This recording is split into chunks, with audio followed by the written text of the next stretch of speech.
Great morning everyone. In the previous video we have done exercise 20E. Today we'll start exercise 20F.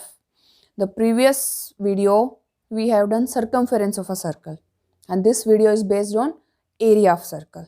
Formula for area of circle is pi r square. These are the two terms which we have used in circumference formula also. Pi is a constant whose value is 22/7 and r is radius of circle. Okay students, now let's solve some question based on area of circle. First question is, we have to find the area of circle whose radius is. Okay, we have to find area of circle. We have given radius of circle. Question number 1, radius 21 centimeter and we have to find area. Formula is pi r square. 22/7, r square means r multiply r. That is 21 multiply 21. 7 3s are. This is 66 multiply 21.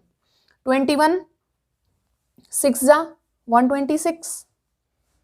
And 21 6s are 126. 126 plus 12. This is 138. And this is centimeter square. Okay students, we have given radius and we have to find area. Area is calculated by using formula pi r square. Okay. Next question number 2. In question number 2 we have to find area of circle, but the thing is that we have given diameter and the relation between diameter and radius is diameter is equal to 2 times radius. We have given diameter, we can find radius by dividing the given diameter by 2. Okay students. Now we have given question number 3. In question number 3 we have given circumference of circle. We have to find its area. As we have discussed in previous exercise that if we have given circumference, we can easily find out radius of that circle. Okay. The same thing will use here. We have given circumference. With the help of circumference, we find the radius of circle. And after finding radius, we'll find the area of circle. Okay students. Now question number 3. Circumference of circle. It is 264 centimeter. Formula for circumference, we denote C as circumference and circumference is equal to 2 pi r. C is 264, 2 into 22/7 divided by r. These two terms will go this side and r will remain as it is.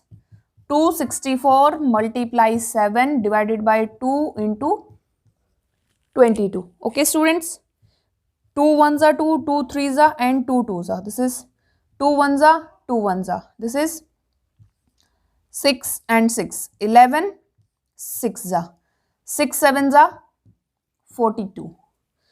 R is equal to 42 and R is the radius of circle. With this radius we can find area of circle by using formula pi r square. 22/7 multiply 42 multiply 42. 7 6s are. This is 132. Sorry.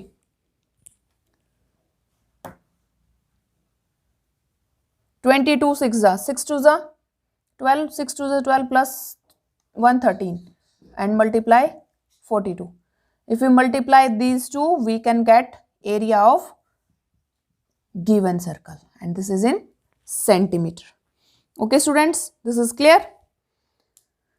Now question number 4 is just like question number 3. If now question number 5. Question number 5 and 6 are same. We have given area of circle both the cases and we have to find the circumference. With the help of area, we find the radius of circle and with that circle we can find the circumference of circle. Okay students. Square. Formula for area is pi r square. This area is 1386 and this pi 22/7 multiply r square. R square will remain as it is and this will become like this. अब इसको 2 से cancel करेंगे, 2 1 जा 2 1 जा, 2 6 जा 12 and 2 9 जा and this is 3. 11 से ये कैंसिल होगा, 11 6 जा एंड 11 3 जा. 7 is a prime number. Will write 7 as it is and will factorize 63. Factors for 63 are, this is 3 2s and 3 1s, 3 7s and 7 1s 7. 3 into 3 into 7. This is r square. For finding the value of r, we'll make these as pair. This is 3 into 3 and this is 7 into 7. So value of r is 3 multiply 7, that is 21. Okay, we get radius as 21 centimeter, and using this value we can find the circumference, and formula for circumference is 2 pi r. Circumference 2 pi r. 2 into 22 by 7 into 21. 7 3s are. This is 132 meter. Okay students, is it clear? Next is question number 7. In question number 7 we have given ratios of radii of two circles. Okay, when we have given we have given ratios, then we can find the value by multiplying the given ratios with x. Ratios are 4:5, then values become 4x and 5x. This x is the HCF of both the radius. Okay, 4x and 5x we get the radius, and using this value we can find both the areas, and both areas, after finding both areas we can find their ratio. Okay, you can do this question by yourself. Question number 8 is, a horse is tied to a pole in a park with string 21 meter low. क्या कह रहा है कि एक horse है, वो एक park में बंधा हुआ है किससे, एक पोल से, और जिस स्ट्रिंग से बंधा हुआ है वो उस स्ट्रिंग की लेंथ है 21. मान लो ये हॉर्स है और ये स्ट्रिंग है 21. वो कह रहे हैं कि ये हॉर्स कितना एरिया ग्रेज कर सकता है. ग्रेज मीनिंग चरना, कि कितना एरिया वो चर सकता है. तो यहां से वो चलना शुरू करेगा, जितनी स्ट्रिंग की लेंथ है मैक्सिमम वो उतना ही जा सकता है. तो यहां से वो ऐसे जाएगा, तो वो क्या फॉर्म कर रहा है, एक सर्कल फॉर्म कर रहा है, और एरिया पूछ रहा है. तो सर्कल के एरिया का फॉर्मूला होता है pi r square. Okay students, clear है? एरिया का फॉर्मूला पाई आर स्क्वायर. यहां आर क्या होगा, 21 मल्टीप्लाई 21. ओके, यहां से वैल्यू निकल सकती है 66 multiply 21. This is the required area on which horse can graze. Question number 9 and 10 are same. In this we have given a shape. That shape is rebent into another shape. In this type of questions we have done in exercise 20E also. And in this question what will remain same? This is perimeter. Okay. And in case of circle, that is circumference. Perimeter of a given figure is equal to circumference of circle. If you have given circle, then circumference of circle equal to perimeter of given figure. This figure may be rectangle, may be square, or may be triangle, or anything else like rhombus or parallelogram. Okay. Now we'll do question number 10. A wire is in the circular shape of radius 28 centimeter. ठीक है, क्या कह रहे हैं कि एक wire है, वो किस शेप में है, सर्कल की शेप में गिवन है, और उसका रेडियस गिवन है. तो रेडियस की हेल्प से हम सर्कमफेरेंस निकाल सकते हैं सर्कल की. ठीक है, और जो सर्कमफेरेंस आएगी उसके बाद वो कह रहा है it is bent in the form of square. तो जो वायर है पहले सर्कल में थी, फिर उसको क्या बना दिया, स्क्वायर बना दिया. तो सर्कल की जो सर्कमफेरेंस है वो किसके इक्वल होगी, स्क्वायर के पैरामीटर के इक्वल. तो सबसे पहले हम सर्कमफेरेंस निकाल लेते हैं. Circumference 2 pi r, 2 into 22 by 7 and radius is 28. 7 4s are. This is 178 centimeter. Okay. This circumference are denoted by C, and P is the parameter of square. Circumference is equal to parameter, and this is 176.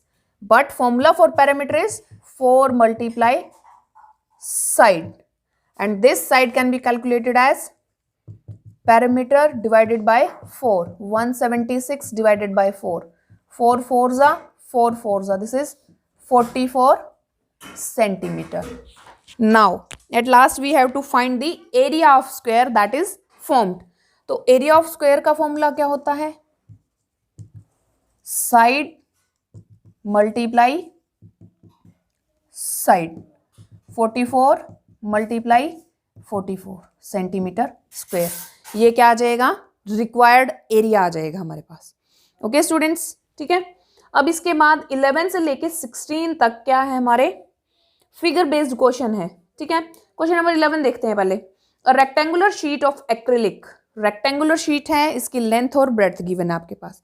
इस sheet में से क्या किया गया है? Small small size के buttons cut किए गए हैं। हर एक बटन का डायमीटर है वो 3.5 है, ठीक है। रेक्टेंगुलर शीट में जब सर्कुलर बटन काटेंगे तो कुछ ना कुछ शीट बचेगी हमारे पास, और वो जो बची हुई शीट है उसका हमें एरिया निकालना है। पहले क्या करेंगे? कंप्लीट शीट का एरिया निकाल लेंगे, फिर एक सर्कुलर बटन का निकाल लेंगे, और इस एक सर्कुलर बटन का एरिया निकालने के बाद हमारे पास ऐसे ऐसे 64 बटन्स हैं, तो उसको 64 से मल्टीप्लाई कर देंगे, ठीक है। तो कंप्लीट शीट के एरिया में से उन बटन्स का एरिया अगर माइनस कर देंगे तो एरिया ऑफ रिक्वायर्ड शीट आ जाएगा हमारे पास। Okay students, next is question number 12। Question number 12 में भी कुछ ऐसा ही है, एक कंप्लीट फिगर है और उसके बीच में एक छोटा है, मतलब कंप्लीट में से अगर वो स्मॉल वाला माइनस कर देंगे तो ये भी आ जाएगा। क्या गिवन है? एक रेक्टेंगुलर फील्ड गिवन है, उस रेक्टेंगुलर फील्ड के बीच में एक सर्कुलर टैंक बनाया है। तो वो कह रहे हैं कि जो वो बचे हुआ पोर्शन है उस पर टर्फिंग करनी है। टर्फिंग का मतलब क्या होता है? कि उस पर ग्रास लगाना है, ठीक है। स्मॉल स्मॉल ऐसे पैकेट्स आते हैं ग्रास के, स्क्वायर या रेक्टेंगल शेप में, वो वहां ऐसे रख के उस पर ग्रास लगाना है, ठीक है। तो उसकी वो कॉस्ट पूछ रहा है। कॉस्ट कब निकलेगी? जब एरिया पता होगा। तो कंप्लीट रेक्टेंगल में से अगर उस सर्कल का माइनस कर देंगे तो एरिया ऑफ रिमेनिंग पोर्शन आ जाएगा, और जो एरिया ऑफ रिमेनिंग पोर्शन आएगा उसको किससे मल्टीप्लाई कर देंगे? जो हमें कॉस्ट गिवन है, ताकि हम टोटल कॉस्ट निकाल सकें। Okay students, next is question number 13, 14 and 15। Question number 13 में क्या गिवन है? जो आपको फिगर दिखाई दे रही है, ये देखो इस टाइप की फिगर है हमारे पास। इसमें क्या बीच में ये शेडेड पोर्शन दिखाई दे रहा है, इसका हमें एरिया निकालना है। तो हम कैसे भी पहले क्या करें? अगर स्क्वायर का एरिया हमारे पास आ जाए और जो ये कॉर्नर पे है ये फिगर इनका आ जाए, तो हमारे पास हम क्या निकाल सकते हैं? शेडेड रीजन का। कॉर्नर पे ये जो फिगर है ये क्या है? एक सर्कल का फोर्थ पार्ट है, ये है ऐसे, ठीक है। और एक सर्कल का जो फोर्थ पार्ट होता है उसको क्या बोलते हैं? हम क्वाड्रेंट बोलते हैं। दिस इज अ क्वाड्रेंट, एक क्वाड्रेंट। अब सर्कल का ये फोर्थ पार्ट है तो इसका एरिया भी सर्कल का फोर्थ पार्ट होगा। तो that means area of quadrant क्या होगा? 1/4 मल्टीप्लाई पाई आर स्क्वायर। तो ऐसे ऐसे हमारे पास कितने हैं? ये 4 हैं। या तो ये क्या बोल दें कि एक क्वाड्रेंट का निकाल के उससे 4 से मल्टीप्लाई कर दें, या फिर जो 4 क्वाड्रेंट हैं वो मिलके एक सर्कल बनाते हैं। तो हम क्या कह सकते हैं? हम एक सर्कल का एरिया भी निकाल सकते हैं, ठीक है। एक सर्कल का एरिया ये, और इसको किससे मल्टीप्लाई कर दें? सॉरी, जब सर्कल का निकालेंगे तो किसी से नहीं मल्टीप्लाई करना, और जब क्वाड्रेंट का निकालेंगे तो उसको 4 से मल्टीप्लाई करना पड़ेगा। और स्क्वायर का एरिया निकालने का फॉर्मूला आपको पता ही है, साइड मल्टीप्लाई साइड। स्क्वायर के एरिया में से ये वाले क्वाड्रेंट का एरिया अगर माइनस कर देंगे तो हमारे पास एरिया ऑफ शेडेड रीजन आ जाएगा। ओके स्टूडेंट्स, क्लियर है? अब हम 15th क्वेश्चन देखते हैं। 15th क्वेश्चन क्या है हमारे पास? एक सर्कल गिवन है। We have given this figure for question number 15। We have to find the area of this shaded region. एक बिगर सर्कल है, इस सर्कल के अंदर एक बड़ा है और एक छोटा सर्कल है। इस बाहर वाले सर्कल का हमें डायमीटर गिवन है 21, और जो ये सर्कल है इसका डायमीटर इसका 2/3 है, मीन्स ये कितना है? 14, और इसका डायमीटर इसका क्या है? 1/3 है। दैट मीन्स इसका डायमीटर कितना आया? 7। डायमीटर है तो एरिया निकाल सकते हैं। डायमीटर से रेडियस आएगा 21/2, एरिया आएगा 22/7 इंटू 21/2 इंटू 21/2। ये 14 है तो यहाँ से एरिया कितना आएगा? 22/7 इंटू 14 इंटू 14, और यहाँ से एरिया कितना आएगा? 22/7 इंटू 7/2 इंटू 7/2। क्लियर है? जब सारे एरियाज हमारे पास आ जाएंगे तो पूरे कंप्लीट बिग वाले सर्कल में से अगर इन दोनों का एरिया हम सबट्रैक्ट कर देंगे तो एरिया ऑफ शेडेड रीजन आ जाएगा हमारे पास। ओके स्टूडेंट्स, क्लियर है? लास्ट क्वेश्चन बचा हुआ है, वो कैसा है? जैसा ये क्वाड्रेंट वाला किया था उसमें भी 4 क्वाड्रेंट गिवन है और बीच में एक सर्कल है, that means area of 2 circles हमारे पास आ जाएगा। तो कंप्लीट फिगर रेक्टेंगल है, रेक्टेंगल में से अगर 2 सर्कल्स का एरिया माइनस कर देंगे तो हमारे पास एरिया ऑफ रिक्वायर्ड आ जाएगा या फिर रिमेनिंग शीट आ जाएगा या फिर शेडेड रीजन आ जाएगा। Okay students, that's all for today. Thank you and have a nice day.